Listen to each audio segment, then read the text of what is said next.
2024 is officially coming to an end in an hour, 50 minutes to be exact. So, let's talk about it. Wow, 2024 has been an absolutely insane year for me. It has been such a wild ride. Also, excuse the messy ass apartment. I've been super busy with another thing and, haven't gotten to clean it. Sorry, Clea, but yeah. Where do I begin? Started off the year extremely sad and heartbroken. Literally, clip of me being sad and heartbroken. I don't know if I actually have 3 clips of me being sad and heartbroken, but I'm gonna try my best to find some. But yeah, I graduated high school, which was crazy to me.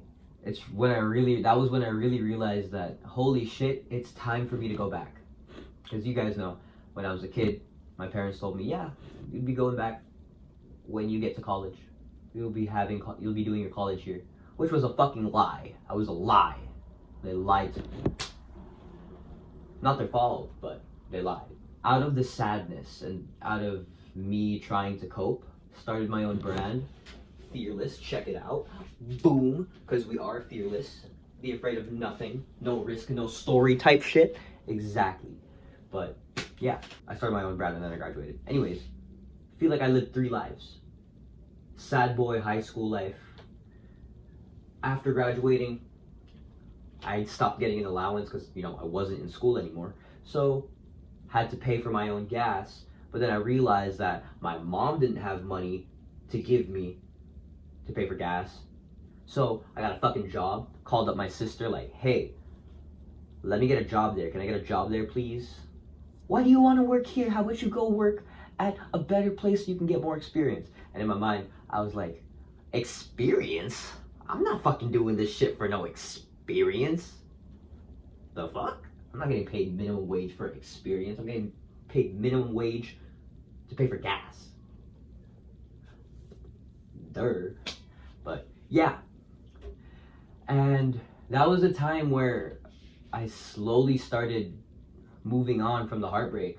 I honestly thought that I would never move on from it, cause mushy, love, ew. But anyways, I thought this girl was the one.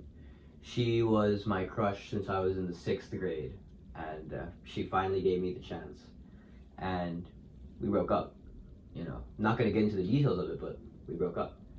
And I thought that my life was fucking over. Literally, the future that I had envisioned, I saw it crumbling under my feet.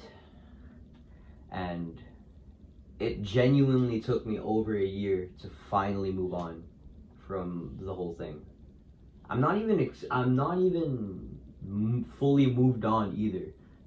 Not in the sense where it's like, oh, I miss it. No, there are times where I look back and I'm like, damn, what the fuck? Cannot believe I let that shit happen. And now, I'm better. I'm better than the guy I was, and I'm better than the girl I was dating. So, see, guys, I will forever continue to say this. I'm not a fucking good person. I thrive on pure spite and hatred. Half joke. That's a half joke, But yeah, that was the time. Got a job. Started having real progress in life. Like slowly started to actually become an adult, or like the process started of me becoming an adult. Yeah, that was also the time I discovered Beanie. Shout out to Beanie. I'm fucking obsessed with them. They're like half of the reason I moved on from my ex. Which is wild to say on camera. This is going on YouTube. And I'm never taking these videos down because this whole channel is me documenting my journey from being pretty much nothing to whatever I am in the future. Because hopefully rich. And I started the channel because the way I do things is I need to see someone else do it, and then I'll start trying to do it, Like I need to see the formula, right? But then whenever I see how to get rich videos, they never really broke anything down to the level that I wanted to see, because they only explain like certain things and topics, and it's like, but how did you specifically do it, so I can try that and see how it works, you know what I mean? So I'm showing you guys how exactly I'm doing it, right?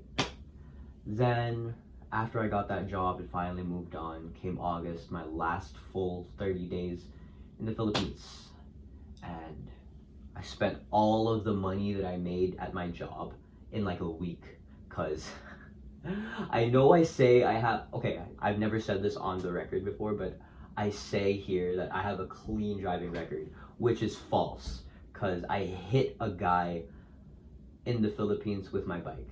He was also on a bike, right? And I have the GoPro footage to prove it was his fucking fault, cause he slammed the brakes on a spot where he shouldn't be stopping.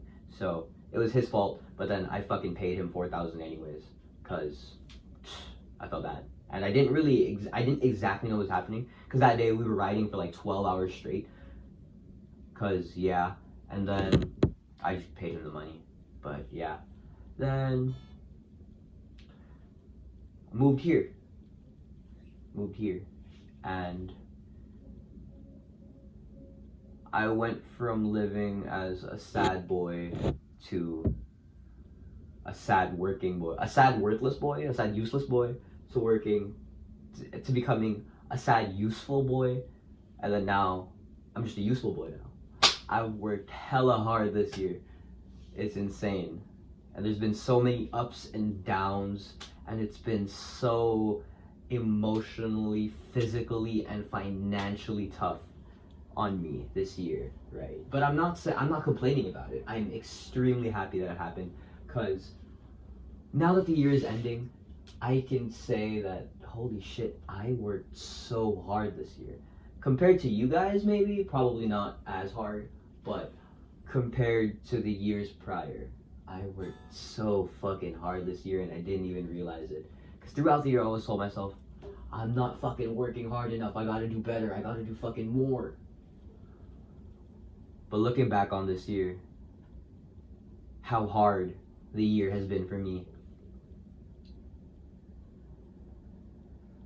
I can genuinely say that I'm proud of myself. And it's the first year in a while. 2023 was absolutely fucking rough on me. It was so fucking hard. And I didn't really get anything done. I started the year with a long-term girlfriend, super fucking happy, and I ended the year absolutely fucking miserable. The only good part about my life in 2023 was that was when I first discovered the bike life. Which, I mean, pretty good thing, but, you know, didn't weigh it out enough. But then now I can genuinely say that this was an amazing year for me, because I worked so fucking hard.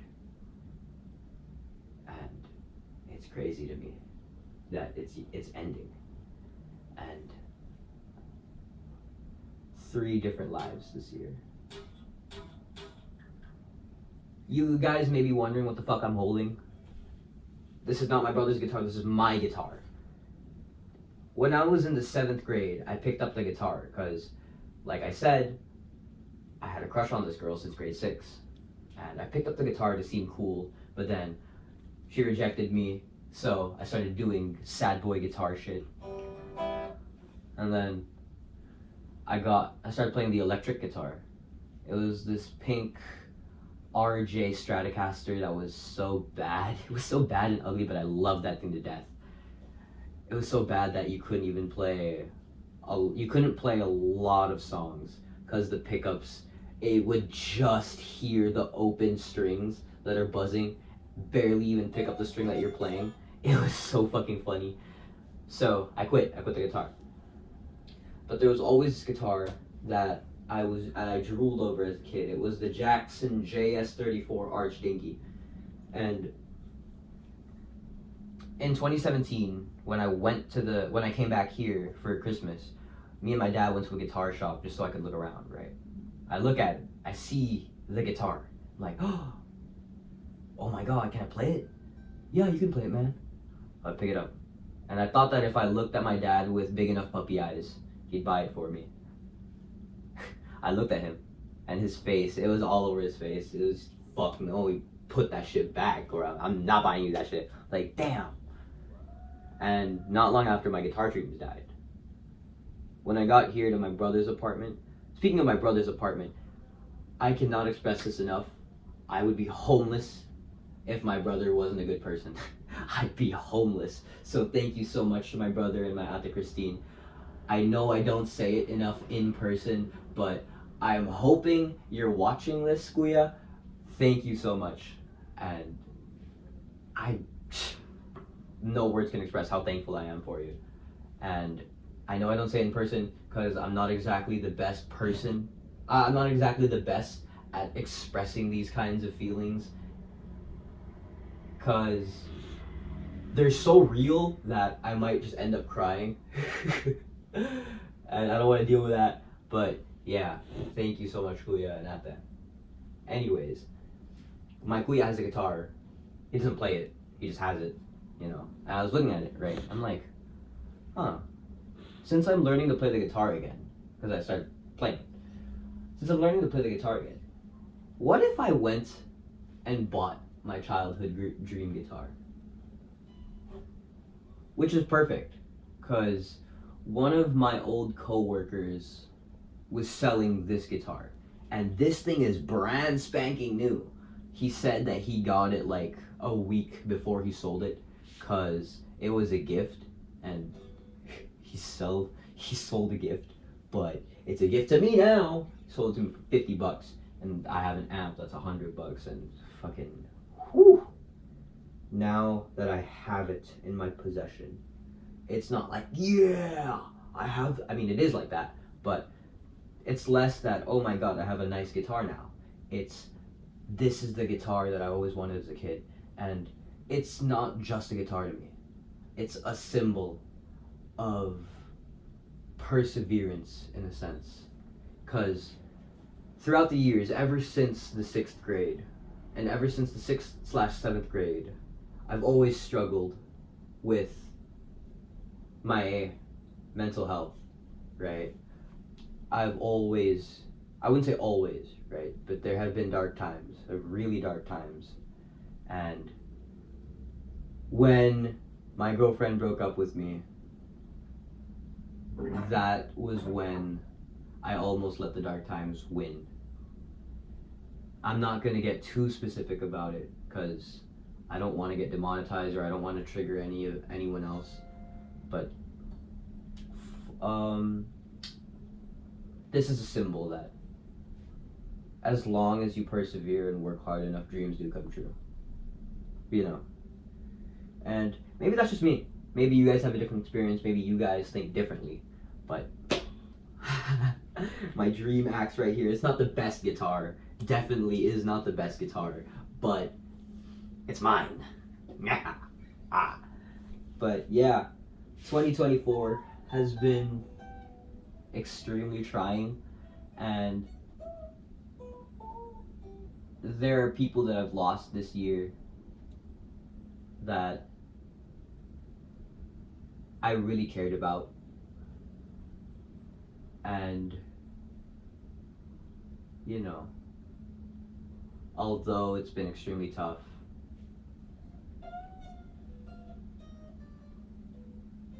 it's prepared me for my life here.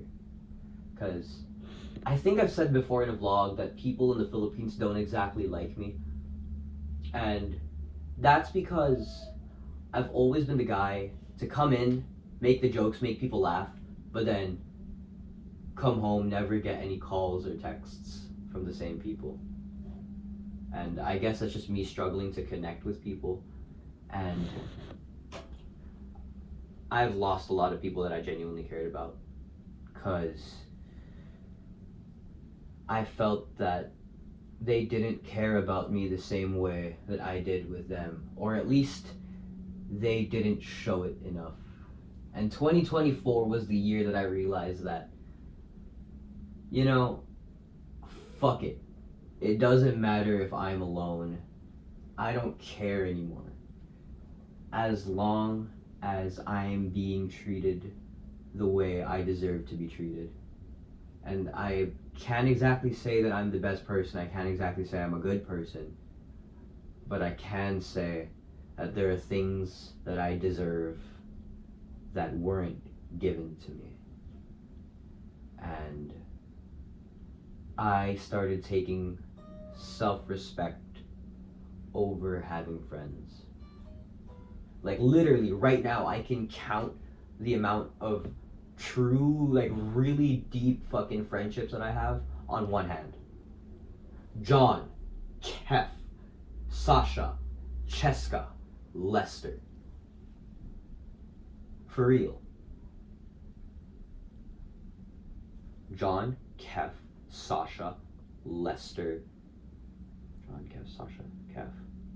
John, Sasha, Kef, Lester, Cheska. 5. These are the only 5 people who I genuinely believe care for me the same way I care for them.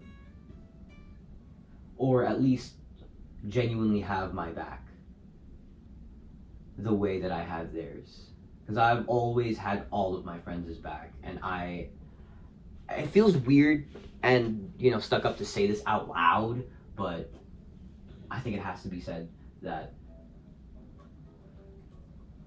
I am literally a ride or die, and I'm an amazing friend. Okay, maybe that's too far. Maybe my ego blinds me in that sense, but I know I understand that there are things that I deserve that I didn't get with a lot of the people in my life. And 2024 has really, really, really taught me and prepared me for me coming here. Because if I didn't have this kind of mindset, right, I would still be clinging on and sticking to people that didn't care about me the same way, and I feel super lonely here since I'm 8,000 fucking miles away from those people, and it would have been hell. And I'm glad that 2024 prepared me for that. This is also the year that I started really believing in God, or I've always believed in God, but this was the year I started being faithful, and I feel that's another reason why this is one of the best years. And I honestly don't care what religion you are yourself, and if you disagree with my beliefs, seriously, I do not care. Because this is what I believe in, and you can believe what you believe in, and I'm not going to hate you for that, right?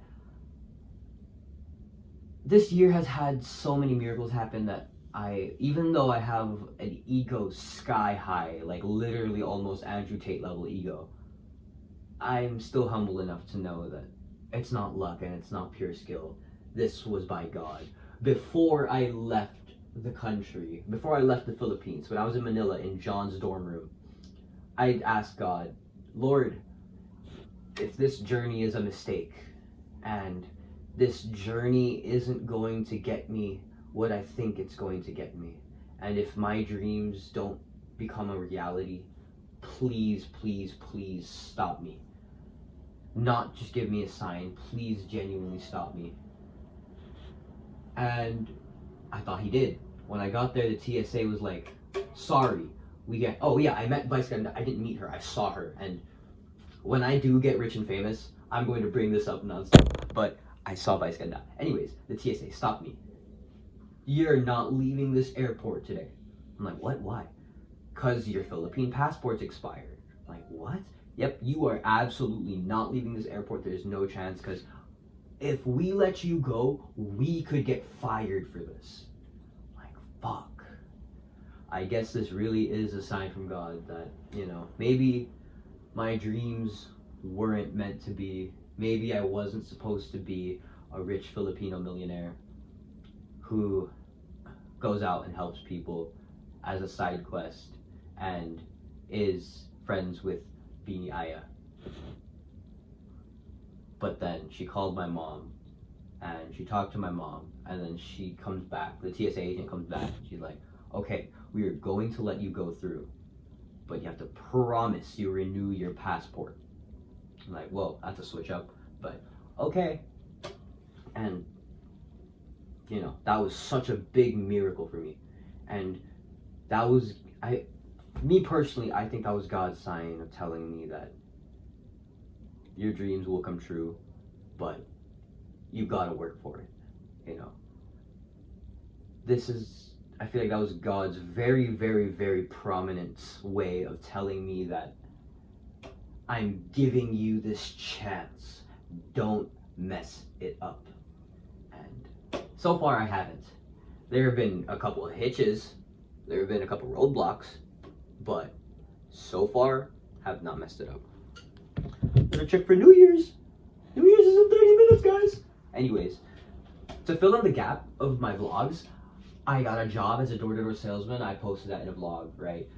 3 weeks later, I quit because the quota was 3 sales every week, 3 sales every 2 weeks, and did not do shit. I did not make that because, first of all, the training was horrible. Like, the training did not prepare me for real life, and it took me like a week, 2 weeks to understand, you know, the real tricks and tips and tricks. And by the time that I understood those tips and tricks, it was already too late. I didn't get fired though. My manager, amazing guy. Like, Ken, you a real one. He really gave me that chance and I blew it. And I want to feel bad, but I knew that I worked my ass off. And I knew in my heart and soul that the only reason this didn't work out was because it wasn't for me. This wasn't the path I was supposed to walk down. Because I worked really hard. I seriously worked really, really, really, really, really, really hard for that job. But yeah, 3 weeks, got no sale, so I quit. I fucking quit. So after I quit my job, my roommate, he told me he was kicking me out because he had family coming over and they needed a place to stay, so he was kicking me out. And he said, this was like September. This was mid-November, right? He said, you have until January, you're fine. I'm like, okay, sure, cool. I can find a job and I can put down a deposit for a new apartment or something. Tell me why on November 29, he tells me that, oh yeah, sorry, you gotta go by December 1st. I'm like, that's in 2 fucking days. So, of course, I'm not gonna argue because I didn't feel like it. And I honestly hated that place. Like, I hated being there. But yeah, I had to ask my brother if I could stay. So really, really thank you, Kuya, and letting me stay. And I got a new job, and my job is amazing. I'm getting paid more than I got paid in New York City, and I'm in Jersey right now. I work as a Dunkin' Donuts parking lot attendant. I basically go tell people that, like, hey, you can't leave your car here because it's going to get towed. And yeah, I wouldn't say I'm a vulture, you know, because I actually go up and tell people, like, hey, your car will get towed because the company, we don't make any money if we tow cars, and it's a whole waste of time. We lose more money by towing cars, really, because the tow truck takes a while, and sometimes they come back, and that whole time where they left their car and the tow truck is coming, we could have had someone else come in, buy stuff, you know. But anyways, got a job by God's grace. Thank you so much, Ate Christine, Ate Nadine. Thank you so much for getting me this job. It's wild to me because I'm getting paid $17 an hour now at my sales job, where I was literally walking around getting yelled at by fucking homeowners. I was getting paid $16 an hour. Now I'm getting paid $17, and I can work from home, and it's amazing. But yeah, 2024 has been an extremely wild ride, and I cannot stress how much I appreciate it. Maybe this is survivorship bias talking, because at the time I constantly wanted to off myself. Joke, that's a joke. I'm exaggerating. Wink, wink. Wink, wink. But I'm glad I persevered, because now I can look back at the year and be like, holy fuck, I worked so hard. Literally, throughout the year, I achieved one of my extreme main goals. I got skinny. I wasn't skinny, but I got to a weight where I was fucking hot. I'll find some pictures. Yeah, I'm vain. I'm sorry, you guys, but you know, looking at it now, I'm like, whoa, how the fuck did I do that?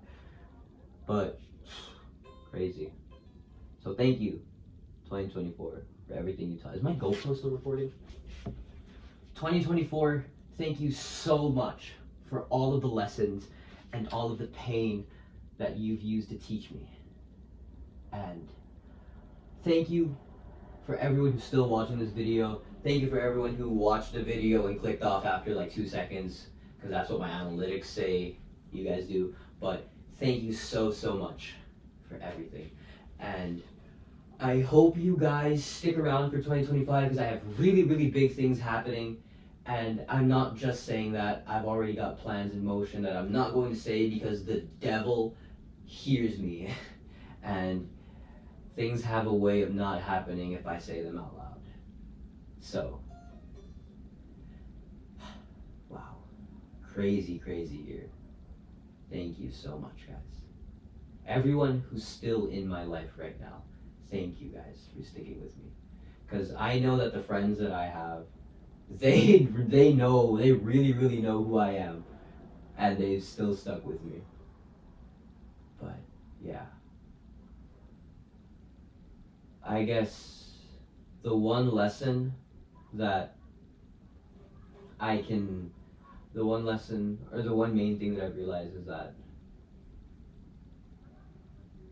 maybe ending this year, it's not exactly where I've wanted to be, and it's not exactly like what I dreamed of or what I imagined, but in ways that I didn't expect, it's way better than what I dreamed of. So I guess the key takeaway from this video is thank you 2024 mainly. If I asked ChatGPT to transcribe this video and spit it out, it would be thank you 2024, lessons I learned, blah blah blah. But the key takeaway from this video is that the grass isn't always greener on the other side. It's greener where you water it. And whenever you see someone else's lawn and their grass is greener, it's because the grass is fake.